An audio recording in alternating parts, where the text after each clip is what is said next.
ngize ikibazo, abo bana ni abana, uwo mugore yirukanye ni uwana, n'abo bana yirukanye ni abana. Ni ikibazo gikomeye.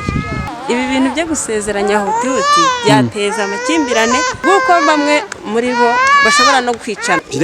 Biteye n'agahinda. Muri Nyaruguru hakomeje ibikorwa byo gusezeranya imiryango y'ibana binyuranyije n'amategeko, aho nk'umugabo wari ufite abagore barenze umwe ahitamo uwo basezerana imbere y'amategeko. Abaturage ni ibintu bavuga ko ubuyobozi bwagakwiye gukorana amakenga n'ubushishozi ndetse n'ibyishimire kubona imibare myinshi butangamo raporo ngo abantu basezeranye butabanje gukemura ibibazo by'imicungire y'umutungo kuko ngo bibyara amakimbirane mu miryango nk'uko aba bo mu murenge wa Kivu babisobanura. Genda isekuru w'abana nk'ubwo nk'uwo mugabo uburyo binababaje bishobora no gutera ikibazo. Umuntu yaje ari umusore anterera umwana inda, barabyarana, isambu muhaye barabigurisha, none yaje guca mu rukiko.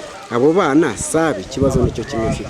Inzu ni y'abana banjye, umugore nubwo basezeranye bakarucamo bazaba handi, ariko inzu ni y'abana banjye. None se aba bana sabe, bano bana nimba yemera ko arabanza kubakorera iki ko nyina wenda batamushaka ngo noneho ashyingiranwe n'uwo. Leta civile ushobora gushyingiranya umuntu wirukanye umugore n'abana akemera gushyingiranya undi mugore, n'ibyo namuhaye ndi nkase barabijyanye barabisangiye. Nimba umuntu antwaye umugabo n'urugero ushobora kumugambanira bakamwica se cyangwa se bakamukorera ubundi bugome, ariko leta ibikoze neza bajya babanza bakabaganiriza. Iyo usezeranye n'umugore umwe muri benshi yari afite adashyize umucyo ku micungire y'umutungo bibangamira n'uburenganzira bw'abana.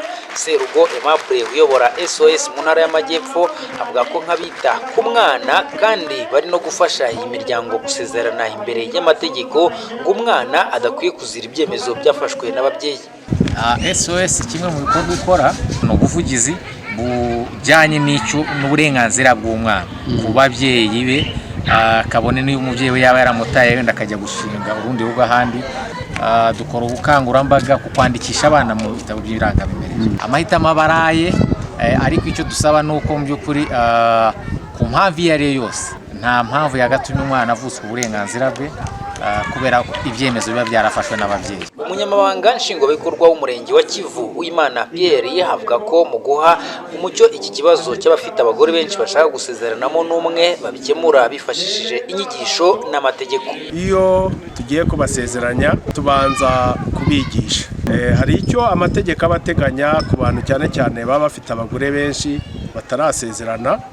Iyo tubigishije bashobora kubyikemurira bo ubwabo, agahitamo uwo bajya gushyingiranwa, ariko akanagira n'uburenganzira aha kuri babandi babanaga batarasezeranye. Iyo binaniranye tubasaba kugana urukiko, rukaba nanone rwabafasha kuba buri wese yahabwa uburenganzira.